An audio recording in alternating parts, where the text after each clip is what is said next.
Hi, this is Gail. I'm back with a message for members of the President's Society.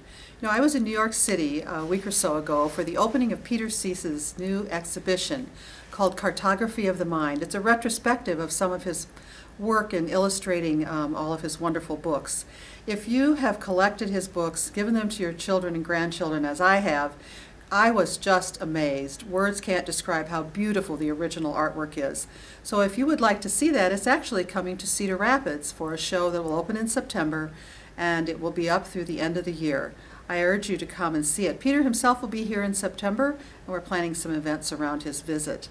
In a couple weeks, the second weekend of June, we have the Slovak honorary consuls coming as our guests, and the Slovak and that of the Slovak ambassador, Peter Kmetz, and some of his staff for their annual meeting. They're going to be holding it here.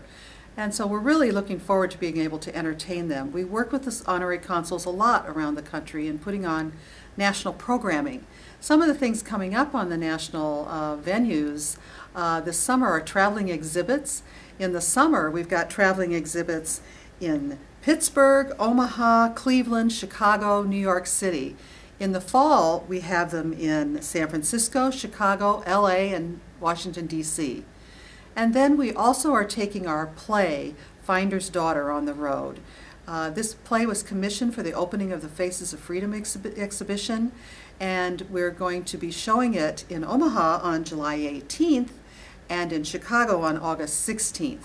The playwright will be there. He's one of the actors, and he will be visiting with the audience afterwards, talking about what inspired him, what about the oral histories, brought him to develop the story in this play. It's really well done. I know you'll enjoy it. So if you're in the neighborhood of those cities, please join us for a wonderful evening.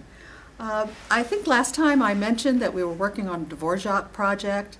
Well, that has come together, and on November 29th we're going to have a concert called Dvorak on Dvorak. The University of Iowa Museum of Art has just added to their collection a Czechoslovak made, or Czech violin, made in the 1880s by a family named Dvorak. So that violin is going to be played, and it's going to be accompanied by our own Orchestra Iowa music director, Tim Hankiewicz. And they're going to be doing music from Dvorak on November 29th. So if you're interested and you're in Cedar Rapids, please come. A couple other things I wanted to tell you about. One thing is we have just hired a new chief operating officer. This is something that we've been planning for over a year. And this is somebody who can keep, really focus in on the actual day-to-day operation and keep things running well. We're open 7 days a week, 363 days a year. That's a lot of public time, and we want to make sure it's absolutely the best.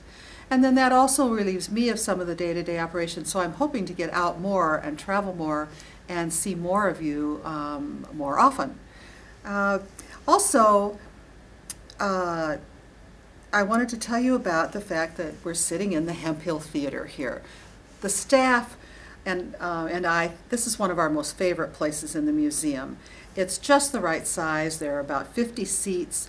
Every visitor who comes to the museum sits down in this theater to watch videos of the move of the building, the making of the Faces of Freedom exhibit, and then topical information about what's in the exhibit galleries.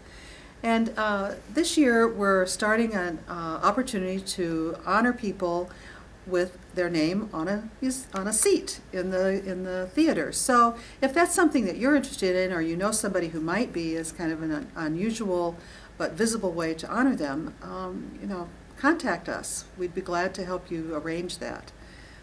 I want to tell you that planning is coming along for program growth, kind of in our final stage of flood recovery, if you will, developing those national and programs. And you'll be hearing more about that as we go through that this next 6 months or so here at the museum. Thanks so much for all you do for us. I'll be back and talking to you soon. Bye.